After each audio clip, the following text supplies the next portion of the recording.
নমস্কার বন্ধুরা, আজ আমরা এই ভিডিওতে দেখব যে একটা ব্যাটারিকে কিভাবে অ্যাসিড করতে হয়।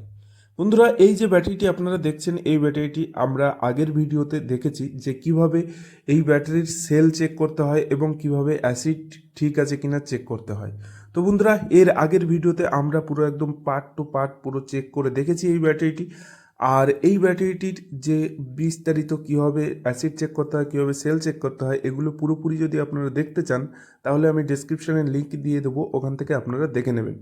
তো এখন আমি কি করব, এই যে ব্যাটারিটির অ্যাসিডটা আমরা একটা পাত্রে ঢেলে নেব। তো তার জন্য আমি এইভাবে এটাকে পাল্টি করে ঢেলে নিচ্ছি। আর আপনারা যদি এরকম করেন তাহলে আপনাদের জামা প্যান্টে লেগে গেলে জামা প্যান্ট ড্যামেজ হয়ে যেতে পারে। তো আপনারা কি করবেন, দুটো কি চারটে ইট সাজিয়ে ইটের উপরে দিয়ে পাল্টি করে দেবেন, তাহলেই সব থেকে ভালো হবে।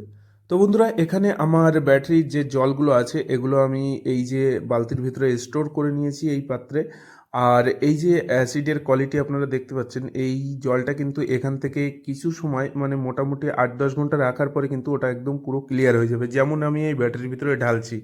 তো বন্ধুরা, আমি কিন্তু ওই জলটা ঢালছি না, এটা আমি আমার যে জল ছিল অ্যাসিড মিক্সার করা সেই জলই আমি এখানে দিচ্ছি। ওটা অনেক সময় সাপেক্ষ ব্যাপার লাগবে ওটা করতে গেলে।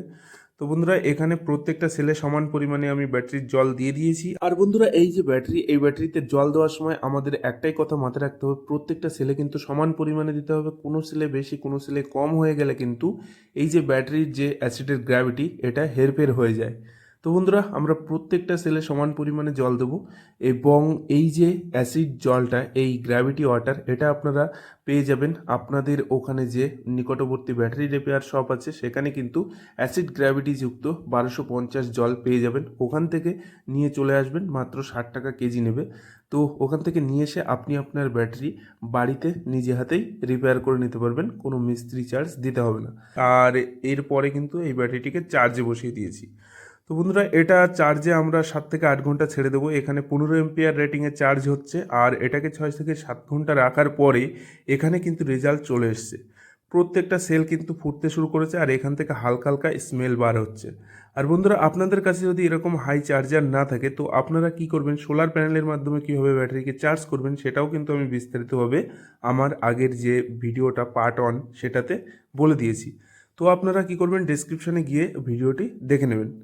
তো এখানে কিন্তু এই ব্যাটারিটি পুরো ফুল চার্জ হয়ে গেছে। তো এই চার্জ হওয়ার পরে আমি এর অ্যাম্পিয়ারটা চেক করব, যার কারণে কিন্তু এখানে আমি কি করেছি, ব্যাটারিটি শর্ট সার্কিট করছি। ওপাশে ওর যে একটা টার্মিনাল সেটা আমি ক্লাম দিয়ে আটকে দিয়ে এপাশে কিন্তু শর্ট সার্কিট করছি। আর আপনারা দেখছেন একদম পুরো ওয়েল্ডিং হয়ে যাচ্ছে, ক্ল্যাবের যে ব্যাক সাইডটা আছে ওটা কিন্তু পুরো ওয়েল্ডিং হয়ে গেল।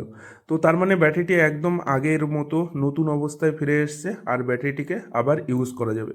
তো বন্ধুরা, আজ এই ভিডিওটা এখানেই শেষ করছি। দেখা হচ্ছে পরবর্তী কোনো ইন্টারেস্টিং ভিডিওতে। ততক্ষণ ভালো থাকুন, সুস্থ থাকুন। জয় হিন্দ, বন্দে মাতরম।